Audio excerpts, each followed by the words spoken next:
Hello, everyone. Hope you're all doing well. My name is Tanner, the Mind Hacker. I have here Paul Leendertse on the line, and also Nathan Francis. I'm so very grateful to have them here on the line. It's another men's roundtable we're going to have.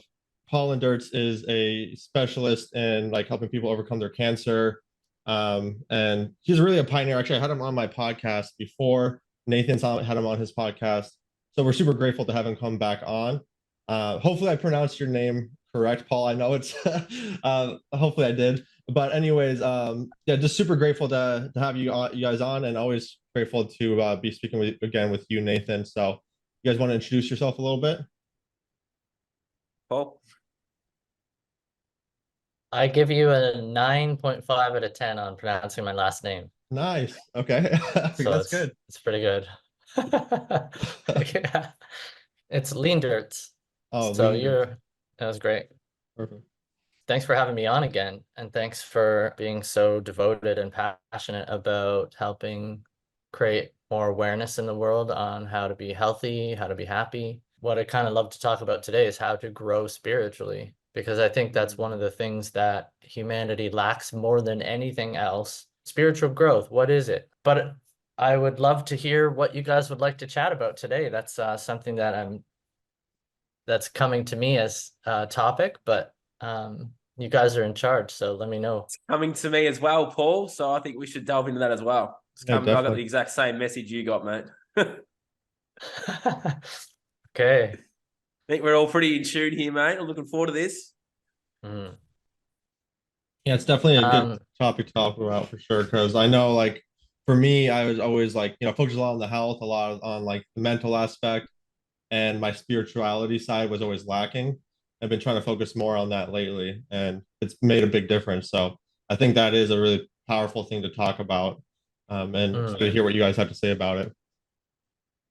Okay, right on. I'm so excited to dive into that topic. Perfect. One thing I want to point out first is like why spirituality and spiritual growth is not practiced today very much and not understood. I think, and just off the top of my head here, but I think some of the reasons are, number one, there are many people that are, let's just say, pissed off or upset about religion, because of, if you look at the history of religion, the Christian Crusades coming through and killing off Aborigines because they're not reading the Bible. There's a lot of pain for many people around religion itself. Religion causes a lot of wars. There's so much competition between religion.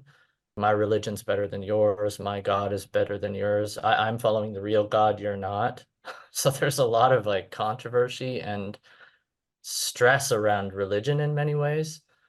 Then we've got science, and some scientific minds would say, if you can't prove something exists, then there's no reason to believe that it even exists. So there's perceptions about God that range from calling God an entity that's outside of you that judges you and expects things of you, and you have to follow like specific rules, and if you don't, you'll go to hell. And then there's beliefs about God are more like there is just simply no such thing as God, period. Some people will call God source. It just varies so much. There's a lot of reasons why even the word spirituality can be interpreted in just a myriad of ways.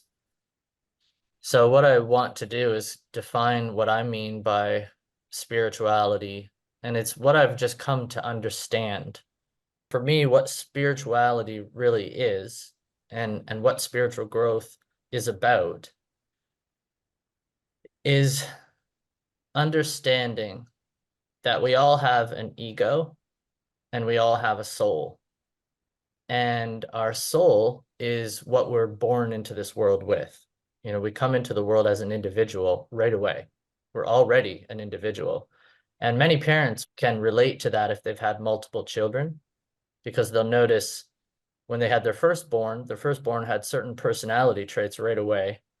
And then the secondborn is just complete opposite person, totally unique and different, because we come into the world as ourselves already. But we also come into the world, and psychologists would describe this as coming into the world as a tabula rasa, which means we're a blank slate. It means we can be imprinted on. And in fact, in our youngest years, we are imprinted on massively, and that's how it's supposed to be. We're designed in such a way where when we come into the world, we can't actually look after ourselves, like, period. If our caregivers, which are supposed to be our parents, our father and our mother, if they are not there, we will die. There's no way around it, unless someone comes in and plays the role of our parents. So unless we have a caregiver, we can't feed ourselves, we can't clothe ourselves. Like in our first weeks and months, we don't even know how to not defecate in our own pants and pee our pants. We're completely dependent. And so what starts to happen is our ego begins to form, and it's formed from our caregivers and from our variety of experiences that we have. And by the way, before I start talking about parenting and upbringing, I should just point out that parents can only do the best that they can. They just love us however they know how. They feed us however they know how. So if we have a parent that doesn't have a healthy diet, well, they're not going to be able to feed us a healthy diet. How can they give something they don't have? So there's a spiritual law right there. You can't give what you don't have. So our parents are doing the best they can. And our parents had their own childhood and their own upbringing. And if you go back through the lineages of families, what you will find is that there's a tremendous amount of violence, actually. There's oftentimes violence, trauma. And if you look at the history of humanity, you'll see many wars. I mean, thousands or hundreds of thousands of wars. Just a few decades ago, we had World War II, right? And then just before that was World War I. And we're talking about some pretty intense things here. There's a lot of trauma that occurs. So if you think about what I've said before, there's children being born into the world all the time, and they're being exposed to many different things. And this is forming our ego. And we need an ego, right? So like we need to learn how to feed ourselves. But when we're born, we don't know how. So if our parents have learned through advertising, through movies, through their own upbringing, that it's normal to, let's say, drink alcohol for happiness, and that's a normal part of life, then when we're growing up with our parents, we'll see our parents drinking alcohol as a normal part of life. And so it starts to imprint onto us. And there's a very good chance that then when we reach the age where we can get our hands on alcohol, we'll start drinking. Or if I use the example of eating food, our parents might teach us, like when I was a kid, my mom had me eating cereal for breakfast. You know, that's what you do. And what that really is just a program. It's just like a concept or an approach to life that she has adopted for a variety of reasons. And one reason why my mom probably adopted that is because of the television. Like when I was growing up, the television, every time a commercial would come, you'd oftentimes see different cereal companies advertising their cereal and showing these kids with happy faces eating like Fruit Loops, Lucky Charms, all these different cereals. And so what's my mom do out of love for me? She just goes and buys those. The television says do this, and then you go do that. I mean, that's what everyone else is doing. Like if you see it on the TV, everyone must be doing it, or, you know, somehow it's important and it has value. So for most of my childhood, I was eating refined sugar, natural flavors. A lot of the cereals that I ate as a kid aren't really classified as food. In truth, it's not actually food. It's a variety, like it's a concoction made by man. Whereas, you know, like an orange or a piece of broccoli or an egg from a chicken is not made from man. It comes from, let's call it God, whatever you want to call God, like the source of creation. Somehow this world was created somehow, and it wasn't created by man. I don't care what we call it, if it's source, God, or whatever, just the creative force, something other than humans made real food. But humans then get this idea like, okay, we're going to make food and profit off of other humans for that. So then it's like, oh, well, refined sugar is addictive. So we could put that in food. That would increase sales and, and so on. So lo and behold, because I was raised to eat a certain way, then I just find myself eating that way. All through, even as a teenager, I'm getting up in the morning, having cereal for breakfast. And then I'm also suffering though. So I've also got like skin problems breaking out, inflammation in my body. And actually, when I was younger, I had a parasite infection because of how I was eating. Constipation, loose stools, and that's not too bad, but if it goes unchecked long enough, it does turn into a full-blown disease. And then if that's not checked, it turns into death. So literally, how we're raised in this sort of indirect way can kill us. Like eventually, later in life, we can just die as a product of our ego. We don't die as a product of our soul. There's a difference between our ego and our soul. I'll give an example of the soul. Our ego may have learned that we can lie and get away with stuff. Like, so we can like steal a cookie from the cookie jar and no one knows. So then we reap the benefit of the cookie. Meanwhile, we weren't allowed for some kind of a reason. Let's say we're only supposed to have one cookie a day, but we like sneak in a second one, or whatever the reason is, but we can lie. But you know what's interesting is our soul knows we lied. Like you can't trick the soul. We have a soul. So there's this internal reality that we all have. So there's one kind of description of the soul, but I could talk about it for a long time. So to try to keep this succinct, what spirituality really is, as the way that I've come to experience it, is it's a conscious choice to change in positive ways. That's one way you could say it. It's to take responsibility for who and what we are and be willing to dissect ourselves psycho-emotionally and look at our programs, look at our behavior patterns, look at our addictions, look at our angers, look at our guilt, look at our fears, and start to try to understand where they're all coming from. Why do I eat the way that I eat? Why do I believe what I believe about money? Why do I believe what I believe about God, about love, about sex? Where did I learn how to communicate? And then if you start asking yourself, okay, well, that a lot of that came from my parents, then you can say, well, how do my parents approach love and health and exercise and beliefs about God and creation? And then you'll start to see that we're all basically a replica almost of our parents. So spiritual growth is to start transcending our parents, to like take whatever we learned from our parents that's good and continue with that. And then question, though, what we learned from our parents about like what's not actually good, and then take responsibility for that and start changing it. And so we consciously reprogram ourselves, we consciously rebuild ourselves. That's what real spirituality is.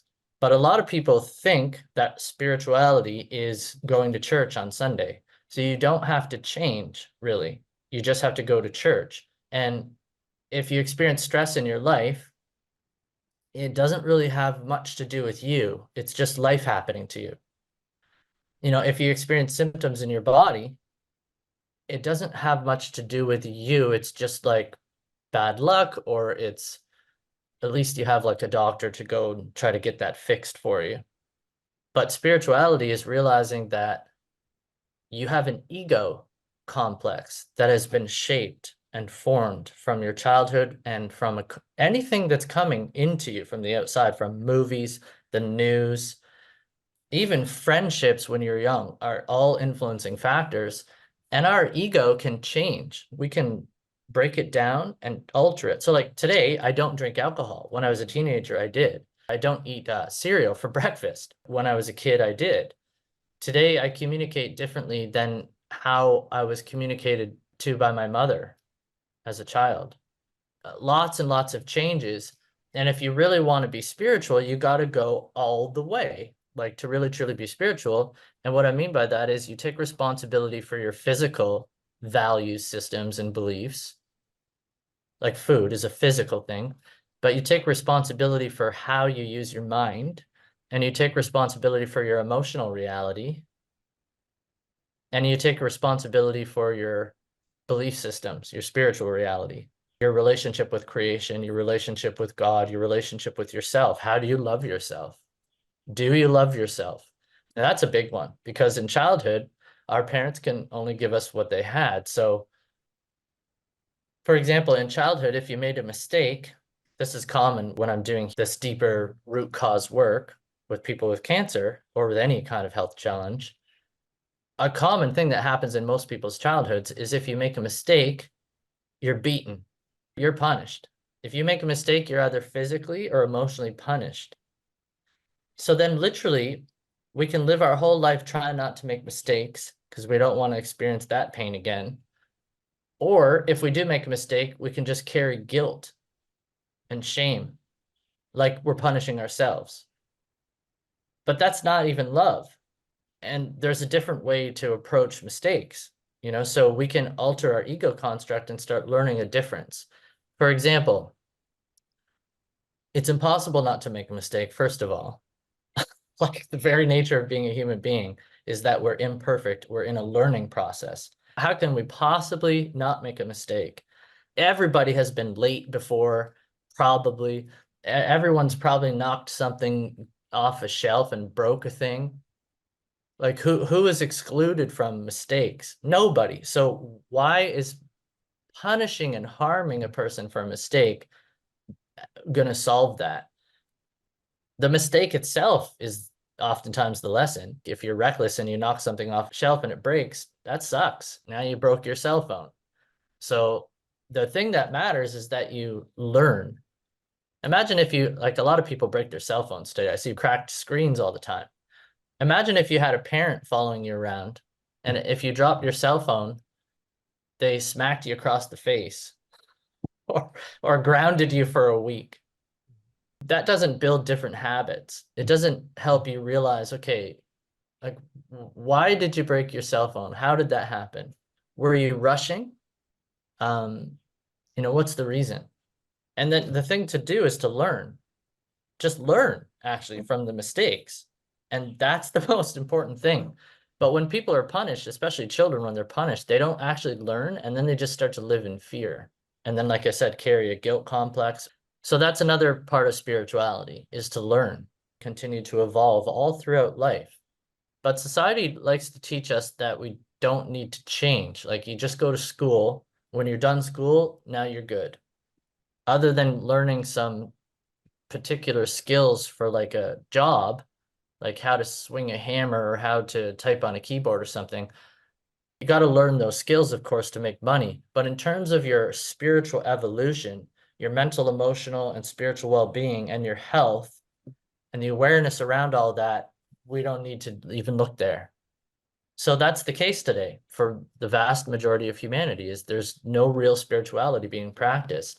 And if stress is encountered or symptoms is encountered, we look outside of ourselves and don't want to look in. There's a lot of reasons why people don't look in, but as just a basic explanation, I would want to also say that it's not easy to actually grow spiritually either. It's not just a walk in the park. It's like a real responsibility. It's really part of becoming a spiritual adult. So it's not easy, but it's one thing to just abandon that altogether or not even understand what that even is or the need for it. But then there's also, in some cases, people just don't want to go there at all. They just want to live in sort of denial.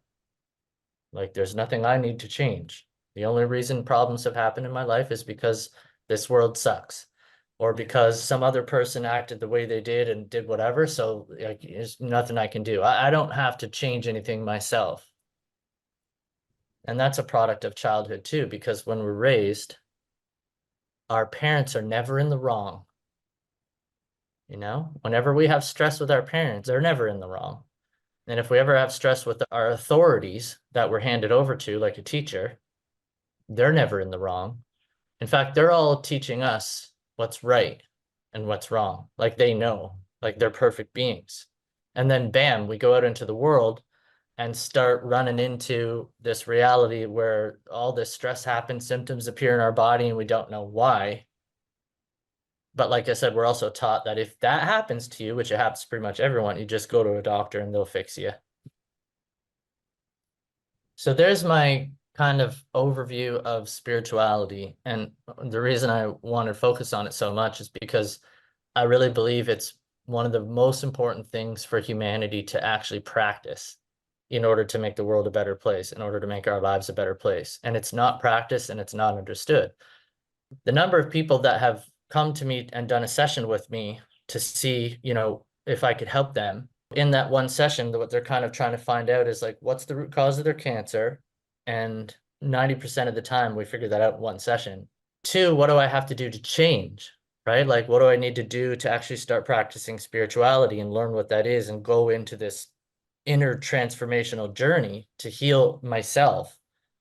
But in the alternative community, spirituality often isn't practiced, unfortunately. It's a big, huge step away from the medical approach to life, which is that you just take a drug or have your body cut open and that'll fix the problem. Unfortunately, a lot of people suffer tremendously because of that. Sometimes it works in the short run, but overall, it's sort of like just suppressing symptoms, like just trying to cover over symptoms. Is not really helping a person change for the better and change their life. And then in the alternative approach, it's less symptom causing. If you take a vitamin supplement, you don't end up with like liver failure necessarily, like side effects of drugs. Like all drugs have massive side effects. In the alternative community, there's a lot of safe things you can do that might even benefit your overall vitality. They could increase your nutrient profile, stuff like that. But it's still not spirituality. It's still not the depth of like emotional healing, of changing our belief systems, of like transforming our life, like looking at our relationship dynamics, looking at our fears, really looking at our ego, to really look at our ego and what it is and start understanding there's a difference between our ego and our soul. Okay, so I should take a breather because that was my intro for spirituality, but I see you guys nodding and probably having some ideas, and thanks for listening so well for so long. Yeah, of course. Yeah, it was awesome. I was actually really piqued my interest. I actually wrote a couple of notes down because there's a lot of good things we can talk about from what you broke down. Some of that really piqued my interest is like your definition of like spirituality, right? I've actually never heard that definition of spirituality. When I think about it from that point of view, then I have been practicing spirituality for a lot longer than I thought I really have.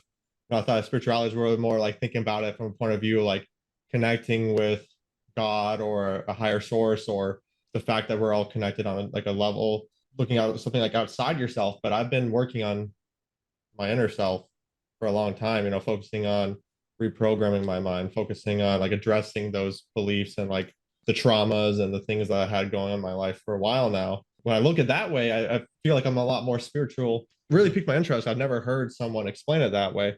What's your opinion on that, Nathan? Oh, it's spot on because it's the same work I'm doing as well. For a long time I was a lot like Paul.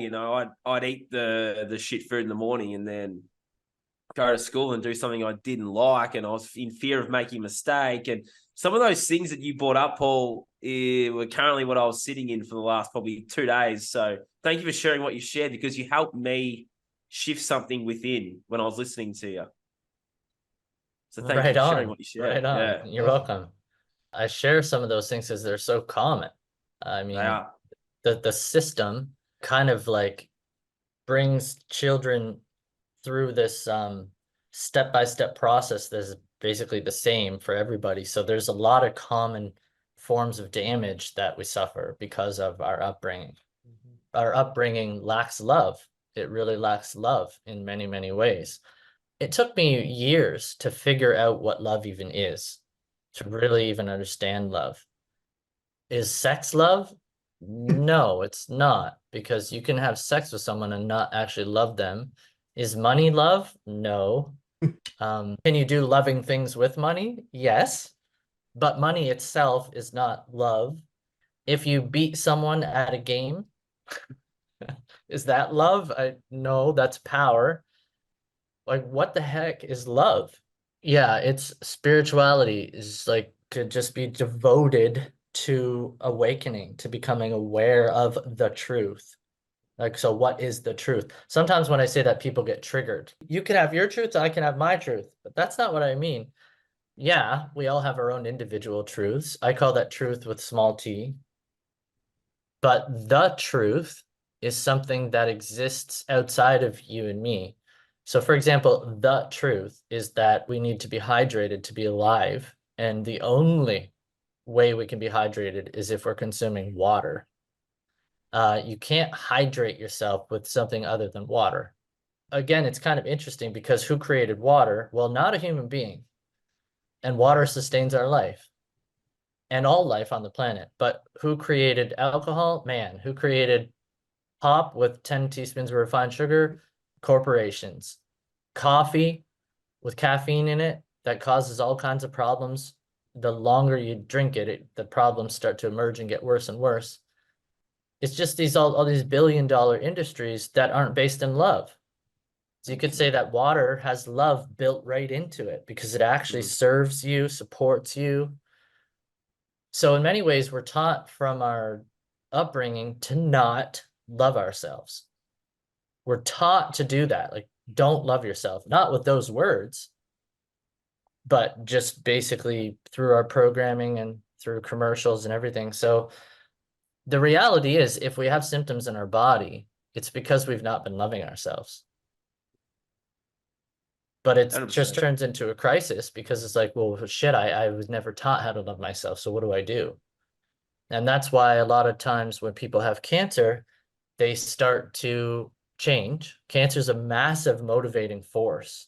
It blasts your ego open. You start going like, what, like asking questions, like, what the hell's going on? So cancer, spiritually speaking, cancer for many people will start shaking up their world and they'll start wanting to like change. Not everyone. Oftentimes what people will do is they'll start changing their diet, for example. Fantastic, amazing. But to really be spiritual, you got to go all the way. Like I said, you got to look at your emotions. You got to look at your belief systems about love, God, creation.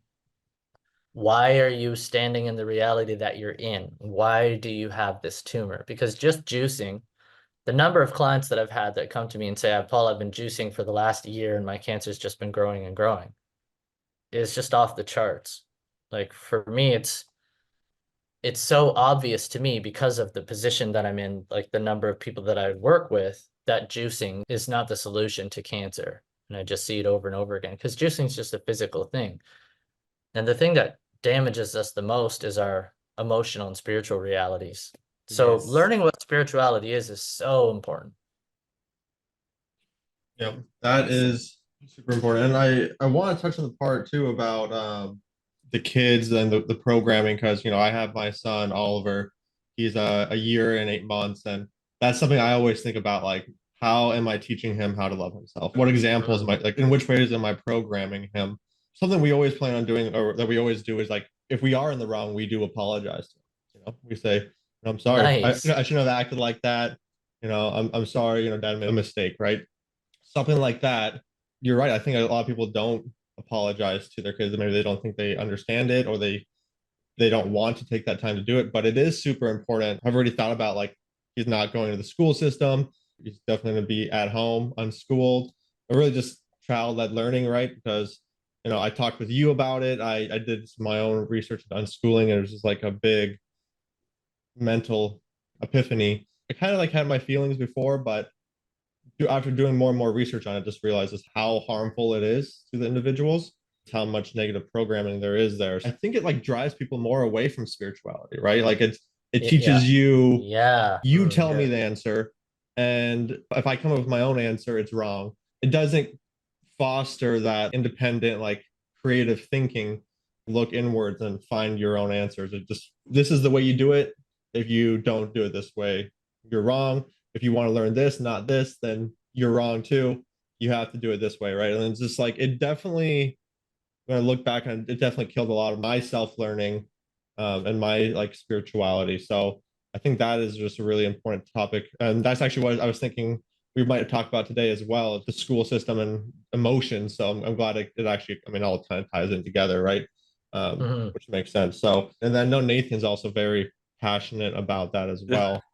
So yeah, if you want to listen to my first chat with Paul, about an hour in, I went on an epic rant about that, didn't I, Paul, with some school stuff back then? Yeah, I just loved that interview that we did. That was fantastic. Passionate topic. It is a very passionate topic, and it's one that really brings out passion in me as well, because I see it all the time with these kids. You know, these children, they don't want to be there, and they get labeled with all these things, and they're told that they can't do something, and that they're wrong, and that they have these issues, but they don't have any issues. They just don't want to be in that system, being told what to do every single day. They just want to be free, and they were born. We're all born as free, right? They're born free, and they're just getting cocooned in this little box. They don't want to be in that box. They want to be just learning and experiencing life, playing in the dirt, playing in the sand. You know, doing those things that they were doing before they were dumped inside a school system. These days, they're dumped inside these daycare systems as babies, like completely handing the child away to be raised by the state these days. It's actually quite sad. But that's the system, isn't it? But it's got the parents trapped as well, to a point where, well, shit, we can't live unless our children are inside these systems, being brainwashed, indoctrinated, and told something that's not exactly true. It's one person's perception of what's true. That child's more inclined to believe that perception when they have their own perception. But if their perception's wrong, then it must be the teacher's perception then. And then that just destroys the whole belief system. And then look at the last 3 years. Everyone's looking up at authority, like someone lead me, someone guide me out of the shit show that's currently going on. It's like, well, we can guide ourselves, but inside the school system, we weren't taught to guide ourselves. We were taught to sit at assembly like a good little student with our legs crossed and our focus up, looking up at a principal or a headmaster for authority and guidance and leadership. And then what's everyone doing on the TV, looking up at these fake leaders wearing their red and blue ties and their blue suits, saying, lead me, guide me, show me the way out of the mess that's been created by the same people that were leading you out of it. And it all starts inside that school system. And it's spiritually, Paul, you're spot on, mate. Spiritually, it destroys children. But not only that, it destroys the teachers inside that system too, because I only lasted 6 months and it was soul destroying to me as well, reflecting back on it. Oh, wow. Yeah, I've done sessions with teachers before with cancer. And when we look at the root cause of their cancer, in their scenario, it was related to the situation that they were stuck in, because it's not lining up with their soul, but then they don't know how to change it. So they end up just staying in a soul-sucking experience or a soul-damaging experience. I've got a question about that for you, actually. Sorry to cut you off. I actually got a question about that for teachers. Do you find that it's the things that they've said to the children as well? Like they've been a huge part in that child's life, and that child's, who knows what they're doing. They might be in the drugs and in jail or whatever. It's like, does that teacher hold a lot of guilt and shame for the things they might have said to children as well? Because I know for me, when I was told that I couldn't do something, it destroyed me. Absolutely. Yeah, the things that they've said. Before I say too much about teachers, because when I talk about all this stuff, when we start going in deeper, then we got to look at where things are out of alignment with love, like where things are not serving life actually. And it can be difficult to actually start looking at the truth of things. So it's easy for me to just piss somebody off, like trigger someone and make them feel like I'm attacking them. But what I'm really doing is I'm talking about the whole system, like you pointed out. And so teachers are doing the best they can to survive in this world, and they're actually operating on their own ego constructs, and they came from the school system. And so then there's a wide variety of teachers, right? Like everything is very subjective. So there's some teachers out there that damage kids and they have no idea, what they're doing. They don't realize Yeah. how much they're damaging kids. And then there's others that, let's say that they're not damaging kids. But something else that's important to just point out is that teachers aren't taught how to love children. That's not part of their education or training, like how to raise a child, how to love a child, how to teach a child what their needs are and how to look after themselves, you know. They're just taught to pass on information. So they get Yeah. they get a textbook and a curriculum, and okay, your job is to fill this kid's head with this many chapters over the next year, and you got to make that happen. And if they're not paying attention, punish them. Spot on. Like That sums whoa. up. That sums up my 4 years at university. It's like we got showed these bullshit learning theories. It's like you're an authoritarian, you're something else. And I was like, I don't want to be anything other than myself. Even in that moment, I was like, I don't want to just fit the mold and be an authoritarian. What even fuck is an authoritarian? What? You're just gonna stand there and preach and just like follow my orders and it's my way or the highway. It's like, no. I didn't resonate with any of those bullshit learning theories or learning structures at university. I was always like, I want to do this my way. Usually this is all unconscious. Like until you start practicing spirituality and awakening and becoming conscious, what's really going on is everything is just happening unconsciously. Like you're just doing what you're supposed to do. You're just following these inner programs, and this is like normal, you know, just like I said, it's normal for kids as soon as they're of age to start drinking alcohol. That's just normal. That's what we do. Like that's how you create happiness. That's how you have fun. And then like at some point people realize, wait a second, that causes disease and causes drinking and driving accidents, and sometimes people even die, and it causes abuse in relationships. It causes sexual trauma. Like, whoa, wait a second. So it's not actually normal. The whole system in every single career, this is infused right into it, this unconsciousness and just operating on a program. So I want to talk about the soul with regards to raising a child and the soul and how the school impacts it. But I wanted to give you an example of a recent client that I was working with. And what happened when they were in school is that one day, they were about 5 years old, and one day they came to school and they didn't have their gym outfit. So when you go to gym class, you have to change into your gym clothes. They forgot their clothes. So what the teacher did to punish them is to force them to do the entire gym class in their underwear in front of all their peers. When I was working with my client, we're going back into the past and trying to understand why today, as an adult, there's challenges in relationships. And then these are one of the memories that came. So here's an example of how when you hand your kids over to a stranger that's not taught how to actually love your child, and they're taught to punish your child if they don't behave, and they're taught to reward your child if they do behave and follow all the rules, this is the kind of stuff that happens. And this is a light example. I could share with you lots of other really damaging things. So there's an example of humiliation, shaming, guilt tripping a person. And then you look at the 2020, how much shaming and guilt tripping was occurring there. And what we're actually taught is that guilt tripping a person and shaming them is love. We're actually taught that that's love. So like the teacher that did that to the child, what do you think is going on in her mind? She's thinking like, this is good, what I'm doing. This is good for this child. Yeah. But has no idea. She's just completely unconscious, though, as to the reality that that's actually traumatizing the child. It's not love, it's actually trauma. There's a lot of this going on. Humanity is very unconscious to love in all kinds of ways. And until you start to practice spirituality, it's not going to change. We were born as love. We were born pure love. But it's as soon as we exit that womb, we get the trauma starts, doesn't it? Because the men these days get part of their dick cut off. That's an instant trauma as soon as you're straight out. But it's like you could even have trauma in the womb if the mother was Mhm. Like when you in the womb as well, there's trauma in the womb. So I've gone back to the womb for Yeah. me. I've in my own healing, and there was trauma there as well. But Yeah. they say we're born pure love, but if we're in the womb, before we're in the womb as pure soul form, we are love. Mm. Yeah. Do you see where I'm going with that?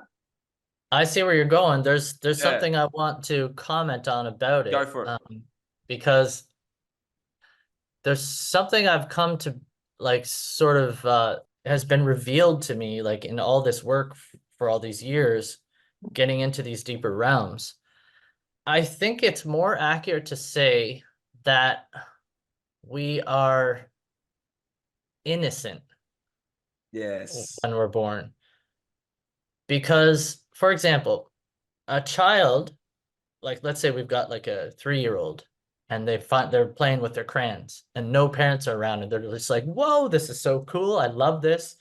Like all over the paper. And then like, I have a great idea. I'm going to do it on the walls too, you know? Yeah. And it's like, well, that's not really, it's not that it's not a loving thing to do. So like what you're saying is the child is just love. Like they're not trying to cause a problem for the parents, but that's a problem. Drawing crayons all over, that's actually a big problem. So I just want to bring in that innocence word there because as a child, we do lots of things that because we're just simply not aware. We don't know about boundaries. That's a big thing. Like we don't have boundaries. Little children can pick up a kitten and just like swing it around by the tail, laughing, thinking like, wow, this is what you do to this toy. Yeah. So, but yeah, in general, we're just loving beings, but we're innocent and naive. Now it comes to the soul. So when you're trying to parent a child, it's not an easy task, but the goal kind of is to, first of all, understand that they have a soul. And in many ways, they don't need you. That's like one of the most important things to understand. In terms of their evolutionary process of their soul, they don't need you. They need you to feed them. They need you to shelter them. And they need you to be there when they are afraid. That's huge. If a child's crying, go to them and be with them. I have a resource video about how to deal with a child crying coming out. It's like 45 minutes long, so I'm just going to skip that. But if you're interested in finding that resource, it'll be out sometime soon, like how to deal with a child when they're crying. But they really need attention. But they don't need to be saved from their emotion and saved from their pain. They just need to know like that they matter. Someone cares, actually. Like, whoa, you're in pain. I care. So to just abandon a child when they're crying is really traumatizing. And a lot of parents are taught to do that. There's even books out there, you should, like it's detachment parenting. Let your kid cry. That's how they grow. Not really. That's actually how they get traumatized and suppress emotions and then just learn that no, this world isn't safe and no one actually cares. Aside from that basic quick explanation, they have a soul and they have desires. And this is how they start to learn about who they are and how they learn about the world. So if a child's like, I want to go over there and explore that thing, then it's really essential that they get to do that. Like that they go over and explore that thing. Now, you as a parent, if you know that that thing is a dog tied up, growling and snarling, then you're going to have to like explain to your child, like, listen, you don't understand, but that thing could really hurt you badly. Then what's important is to connect to them. Really connect to them and try to understand them. Like, why do they want to go explore the dog? Ask them, why do you want to go explore? Like, try. Now, there's so many different age categories here. Like, so different ages, it's going to be different scenarios. So, but just as a general explanation, connect to the child. Don't just be an authority. Like, oftentimes, and you got to have enough time and energy too. Like Tanner was saying, many parents, they're just stuck so many responsibilities already. So how can you have responsibility for a child too? That's a real problem, right? Like it's another problem in society. We're taught having a child is just an exciting endeavor. Like you go get married and then you have a kid. And then like many people, like most of my friends from the past, all have told me personally, all of them without an exception, Paul, do not have children. Yep. There's so much negative programming. Like, my God, it's such a responsibility. Because it is. It's one of the biggest responsibilities you ever have. But it's taught like it's exciting, like it's like easy. Like this is like a big achievement in your life if you have a child. It's like, no, actually, this is like one hell of a responsibility. And the children inherit the earth. You know, so if you look at the earth today and how it's been managed and what's been happening, that's because children at the past inherited it, and this is what they've done to it. It's because of their 100%. childhood, you know, so it's a massive responsibility. So if that, with that dog example, connect to the child and try to understand them. So I understand you want to go see the dog. It's exciting. You've never seen the dog before, but I need to look after you. And I know that dog could be dangerous. So this is why I'm telling you that you can't go. So you got to teach your child boundaries as carefully as you can, but through connection. So you're sort of a safe guide for them learning about life. In other scenarios, the child might want to just go over and check out like the ant crawling across the sidewalk. Well, now just get the hell out of the way. Let them go over and do their thing and let them learn. Try to let them learn on their own as much as possible and interfere only when you really think you need to. But we're often taught, like society teaches us, that we have to create that child. Our responsibility is to make all their decisions for them and basically program them. But our soul is the ultimate guide. That's the gift from God. So it's the soul of the child that goes, go over there and check out the ant. And it's the soul of the child that says, go check out the dog. But they have a relationship with you. They have a soul contract with you. So there's a reason why the child is going, I want to go check out the dog, because now you're being connected to something that you need to encounter on your soul journey, which, for example, is to learn how to connect to a child, learn how to set healthy boundaries, learn how to communicate, learn how to be assertive. One extreme or the other isn't good. If you give your child too much freedom, that can be a problem too. If you don't give them enough, then that's a problem. So you try to somehow walk the middle path. And this is like one of the teachings in the Bible, actually, in one of the religions. The middle way is the way to God. But the school system is not the middle way. The school system is, we are going to turn you into a robot, you know? Yeah. We're in charge of you. You don't have a soul. If you want to connect to someone's soul, you just ask them, for example, what would you like to learn? That's how you connect to a child's soul. And they're going to be like, I want to learn about clouds. What the hell are those things? They're so cool. And then you go out with your son or your daughter and you lay in the grass for half an hour and just watch the clouds. You have one of the most beautiful, memorable experiences with your child, probably, because their soul guided you right into it. But what the school system is, it just bypasses the soul and says, guess what? Today you're going to learn French. Like, fuck, you know, I learned French in school, and I think I was forced to learn French starting in grade 4. And then next year, 5, 6, 7, 8, 9. So 6 years of torture learning French. And now for some, it's subjective, right? Like, so some people might actually love to learn French, but the point is, do you want to? Like, what is your soul telling you? I didn't want to learn French, and I've never used French in my whole life, and I still don't have any need for it today.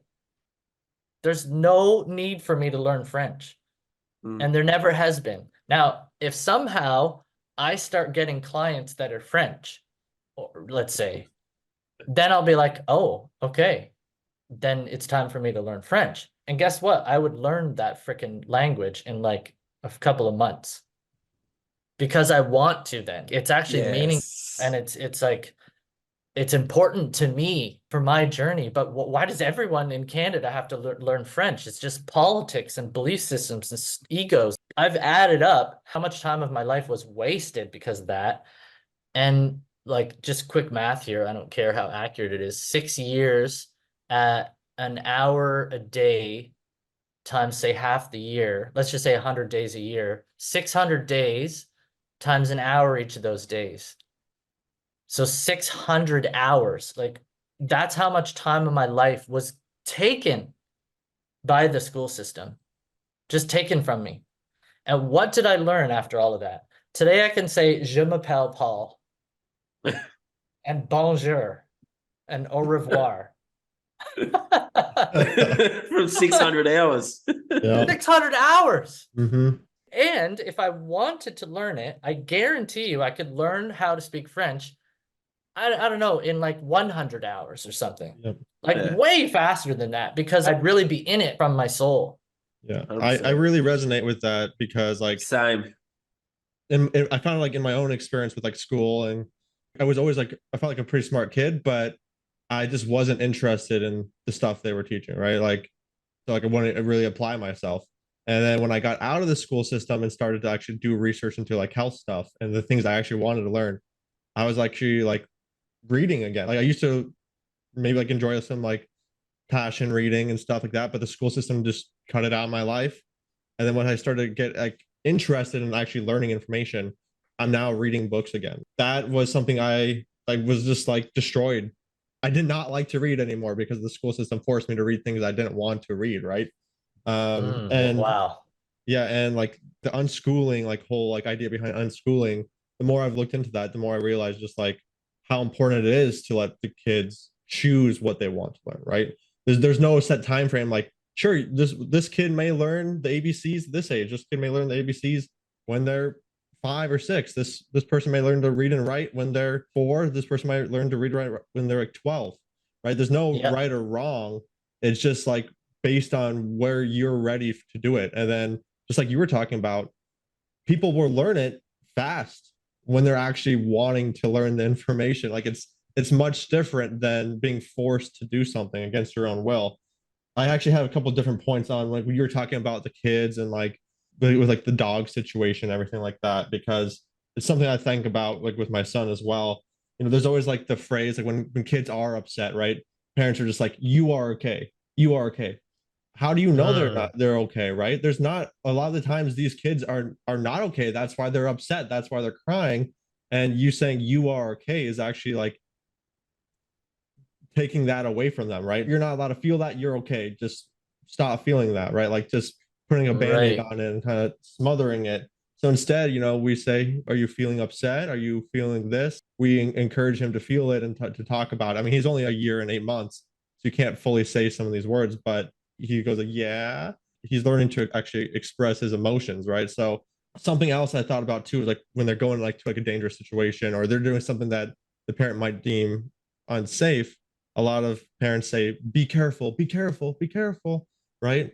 And that's just like programming them to think that, hey, I might mess up, I might mess up, and say, hey, Yeah. make sure you're aware of where you're stepping, right? Like actually Right. say what they need to be careful about, and then don't repeat yourself 100 times. Let them actually focus Nice. on the thing, right? Right. Give them some instruction Exactly. and then let go, hand it over to them. Exactly. It's like that balance thing you were talking about, right? Like the focus play, like something also I notice is like when I'm playing with my son, sometimes he'll just go into the zone, right? And I think I've found myself sometimes like wanting to be a part of that, and I actually distract him from his play. So I've learned to take a step back. Me and my wife are trying to learn to just take a step back and say, well, he's actually focused play right now. So we're just going to let him do his thing. When he wants to play with us, he'll come back to us. So it's actually interesting because like you can tell when a kid goes into a focused play state and they're super zoned into it. Like they don't even notice you anymore, right? They're just in their play state. So like Nice. don't distract them. Let them do what they're doing. And I think that's exactly like what you were talking about. Like let them go into their learning state. Like let them go and experience what their soul or their spirit wants them to experience, because that's what they need to experience at that point. So And sometimes like part of life is also learning the hard way through Yep. pain.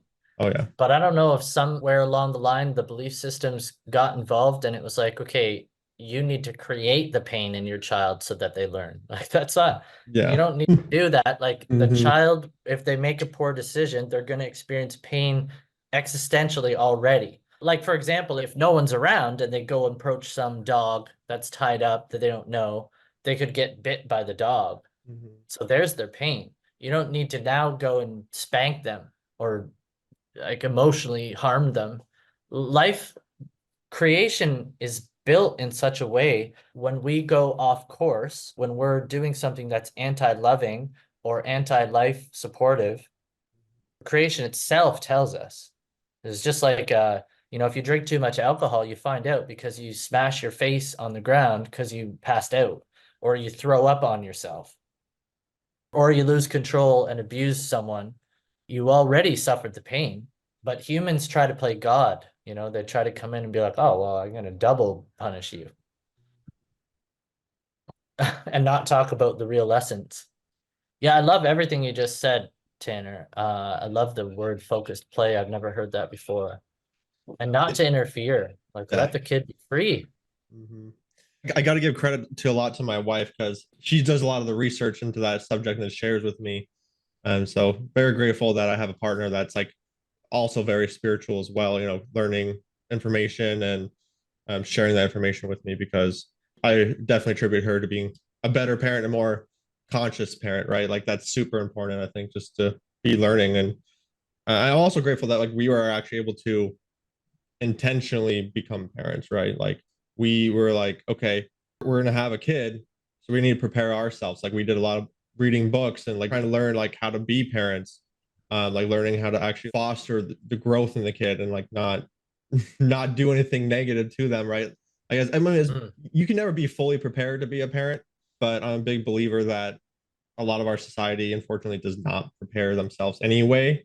regarding either like learning how they're going to give birth, looking at like how to eat when they have a kid, or how to feed the child, or how to feed themselves, even like doing that inner Uh-huh. work on yourself before you even have a kid.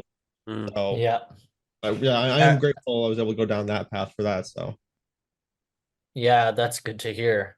I love that you and your wife are taking it so seriously in a spiritual way. You're not just assuming that you can just parent like it's an instinct, like you're working on yourself. We all just do the best we can, but it's one thing if you're doing the best you can from your subconscious, where yeah. just all your programs are. Mhm. Something I wanted to mention, I'm running out of time. I have to go shortly, but Okay. one thing that I want to bring awareness to with regards to parenting is that oftentimes parents are afraid to expose their children to challenges in the relationship, or they're afraid to expose their children to the fact that they have sex. These two areas are oftentimes hidden at all costs to children. Like if you have a challenge, you got to go hide in the other room and then work it out together. Never, ever let your child see that. But what it does, and this is really common, I understand some of the logic of it. Like you don't want to cause stress for your child, but at the same time, your child needs to learn about life. Like that's one of the things we're doing as a parent is we're saying, okay, look, honey, this is life. But again, like with the school system, we're say, okay, well, you don't need to learn about life. You just need to go into this prison and learn about French. But like life means relationships and love relationships, intimate relationships. And that's such a massive part of life. It's like it's one of the biggest components of life. So to work on your challenges in front of children is a really great idea, I think. I've heard examples of children helping being part of the solution to a challenge. Wow. Like where a little 6-year-old child's like, Daddy, I think he worked too much. Like, shit, that's exactly right. Like our children have a soul contract with us. Yes, they're a soul, but they're a soul that's come specifically to you as a parent. They're not designed for other parents. It's like they're designed for you as a parent. They're there for a reason, and they are a teammate. Like they should be included. Now, here's the thing: if someone's in a challenge with their partner and it's not progressing in a positive way, it's not truly becoming resolved, and progress is being made, then what oftentimes happens is it becomes more and more and more intense. And it could get to a heightened level where at some point the child, for example, would just start crying. So that's a good sign that whatever the focus is so far in trying to resolve the issue is the wrong focus. Now the child's just let the parents know because it's crying. If a resolution was coming, the child wouldn't be crying. So it's essential to then take some conscious breaths. Conscious breathing is a massively helpful tool for parenting. Then just try, it's easier said than done, right? But try to set it aside for now, take a breather, say sorry to the child that mommy and daddy are having a challenge or they're trying to sort something out, go for a walk and then do reflections. Each parent, that's a key thing. Each parent, like the father looks at himself, the mother looks at herself. What is it that she or he are doing that's out of harmony with love, like out of alignment? And try to do that reflecting, and then be with the child, be with its emotions. It's also important to actually grow. If children are just exposed to constant fighting that never actually has any fruits, that can just be a major problem. So if it's like really intense, for example, if the fighting is severe, then perhaps it's a good idea to just like hide, keep that away from the child, because you don't want to expose it to unfruitful things. So again, it's a balance, not one extreme or the other, but some kind of middle way, but not to just hide challenges from children, because then they never get an exposure. They don't have an example to follow, really, That's one thing I wanted to bring attention to. And don't try to hide sex either. Like religion's already done enough damage there, teaching people that Jesus came from, like, there wasn't even sex, like sex doesn't even exist. Jesus was just born out of thin air. Like Jesus was never a sperm. Sex is like one of the things that we have to understand big time. Sex is one of the major problems in the world. Sexual damage. And so children need to know that sex is a real thing, not just through the education system, but actually observe. I don't mean like have sex in front of your kids, but like have some exposure to some connection, some intimacy. Like don't just try to hide it like it's some kind of a danger zone. What are they taught in school, Paul? They're taught in school to put condoms on bananas, mate. Yeah, I definitely got some input on that too, because like that is something that me and my wife make sure we do. Like when we do have a disagreement, like we don't hide it, right? And we make sure that he sees us making up afterwards, right? Whether that's saying I'm sorry, giving each other a hug, giving each other kisses, and something that's really helped in our relationship is both accepting that, hey, we took 100% responsibility for our part of the disagreement, for our part of the fight. Because I think a lot of people get into the fact of like, you're the one who caused the problem. No, you're the one who caused the problem. Well, at the end of the day, it takes two people to tango, right? It takes two people to create that problem. And so like, that's something that's really helped in our like relationship, just saying when we're like towards the end of the fight, just say, I take 100% responsibility. She takes 100% responsibility. And then we may have to come back to it later, or, whatever it may be. But like, if we know it's not going to like be resolved, we just take 100% responsibility for it. And then we come back to it and talk about it again another time. And that always just changes it, right? Because like, it's so easy to go into like a childish attack response with like even someone you love, right? Like your partner. And then that becomes like, you obviously don't want your kid to see that. So it is important to realize that, hey, this is the person that I love, and if I have my kid around, I want them to learn how to love people, how to treat people with respect. And so I think that is super important. So yeah, I really resonated with that as well. So, and just awesome. grateful to have this talk. Yeah. All right, I've got lots so to much, ponder. guys. You're a bit ahead of me, guys. So I'm sitting here just soaking it all in like a sponge. It's been really awesome to listen to all of that. Gonna help me evolve. It's awesome. Thanks, man. Amazing. Before I go, I wanted to share a book that came to mind. It's one of the books that I recommend to everyone that takes my level 1 training. And it's How to Be an Adult by David Rico. It's like a Bible of adulthood. Really potent stuff in there. You could read that book like once a year, and it would probably be like a new book each time. Yeah, I'll add that to my list for sure. Adding it too. Thanks, Paul. You're a good man. You're welcome.